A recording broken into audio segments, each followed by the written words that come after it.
Ladies and gentlemen, good evening again and welcome to our YouTube channel. This is Gachie Skyman TV, the tallest man in Black Africa. I strongly believe that William Ruto is fattening some guys in the mountain. I strongly believe that William Ruto is a very shrewd politician and he's fattening some of these guys to be sacrificed at the opportune time, especially during the elections. Some of these guys, you see, akina Moses Kuria, akina Dede Nyoro, akina Kimani Ichung'wah, some of these guys cannot win an election in their constituencies. The only person I strongly believe is likely to retain his position is the Kiharu Member of Parliament, Dede Nyoro.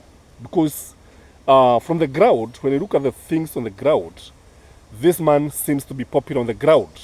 He may not be popular among the Kikuyu nation, but in Kiharu, the man is popular because of, one, the school feeding program and the books that he has bought and maybe paying school fees using constituency development fund, whereby you find every parent paying, I think, 1,000 schools, 1,000 shilling. But when you look at the other guys, these guys cannot win. I think even a position of MCA, some of them may find it very, very hard to win the post of an MCA. So these guys, what will happen is that because William Ruto knows very well that these guys, they have spent a lot of time, a lot of money, they are likely to lose. And once they lose, William Ruto will not have anything to do with them. I'm sure some of these guys will not even be nominated to parliament by William Ruto if they lose in the 2027 general elections. But people like Jeremiah Kioni, people like Gathoni Wamushoba, especially a person like Gathoni Wamushoba, who has seen the light and is reading the ground properly na anaangalia vile ambavyo mambo yanakaa huko mashinani. Such people wameangalia na wanaona kwamba I cannot be misused. And most of these guys who are not working with the people on the ground, these guys will lose their elections.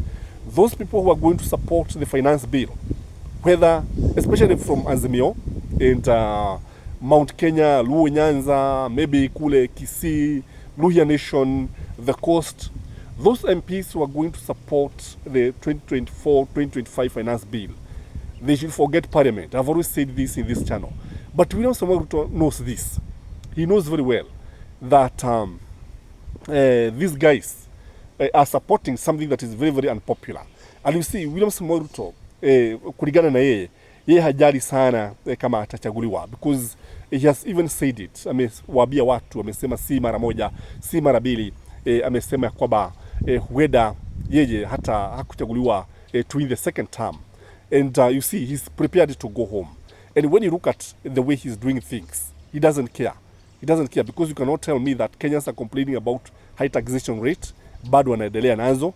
Kenyans are talking about the high cost of education, bado wanaendelea nazo. What people are complaining about corruption, he doesn't care.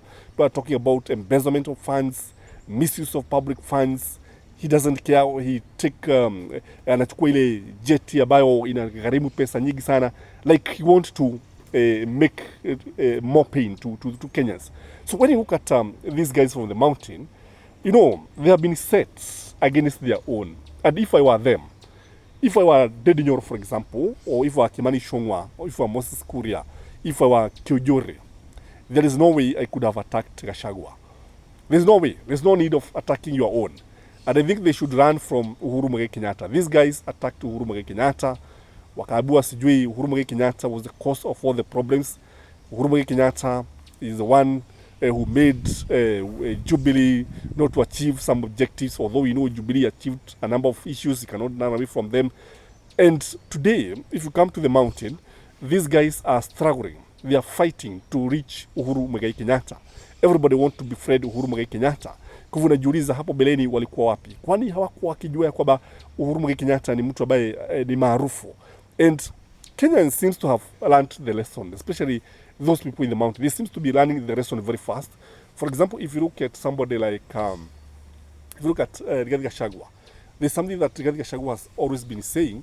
He has been saying that at no other time should a brother be set against a brother. At no other time should Kenyans agree to be set against each other. At no time Wakenya hususan wale kutoka sehemu za Mlima Kenya ambapo watakubali kutumiwa. Because you see, if you listen to Rigathi Gachagua, there's something that he has always been saying. Rigathi Gachagua is complaining about the way the people of the mountain are being misused. If you look at wale watu kutoka mlego wa bonde la ufa, those UDA guys who comes from the Rift Valley, they literally come to the mountain to campaign for Dede Nyoro. They literally come to the mountain to castigate, ridicule, and actually show all types of content to the DP, who is the principal assistant to the President of the Republic of Kenya. Jambo hili linatuambia kitu kimoja, that William Ruto knows very well that these guys will lose in the elections. And these guys for themselves, because what they are doing, you see, most of them are being funded by the states.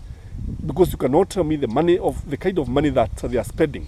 Na tulisikia Rigathi Gachagua akiuliza yeye mwenyewe hizi pesa wanatoa wapi. The kind of money that these guys are spending can only come from taxpayers' money.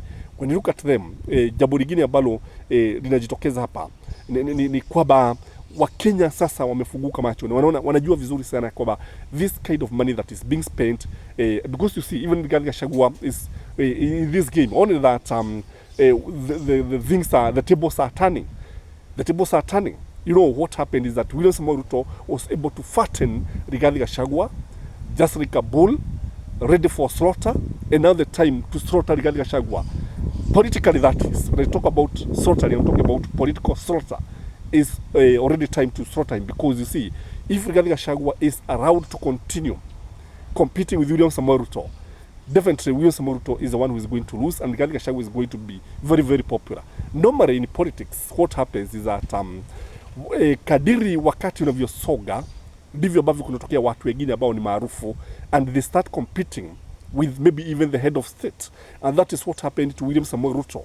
Ukiangalia vizuri sana utaona kwamba William Ruto hata hapo beleni hakuwa akiongea mambo mengi kuhusu Uhuru Muigai Kenyatta, lakini hapo baadaye kulingana vile ambavyo wakati ulikuwa ukisoga, ilifika mahali sasa akaanza kuongea, akaanza kupasua barika, akaanza kumlaumu Uhuru Muigai Kenyatta, na sasa ukaangalia ukaona watu wengine sasa wakaanza kuingia sasa mlego wake, and he appeared to be the underdog. This is what is likely to happen to Rigathi Gachagua, kwamba kadiri wakati unavyoenda ndivyo ambavyo atazidi kuwavutia watu wengi, na kadiri wakati unavyosoga ndivyo ambavyo William Ruto atazidi kupoteza umaarufu, na ndivyo ambavyo atazidi kulegwa yeye mwenyewe, kutegwa. Neno mwafaka ni kutegwa, atazidi kutegwa na those guys who have been supporting him.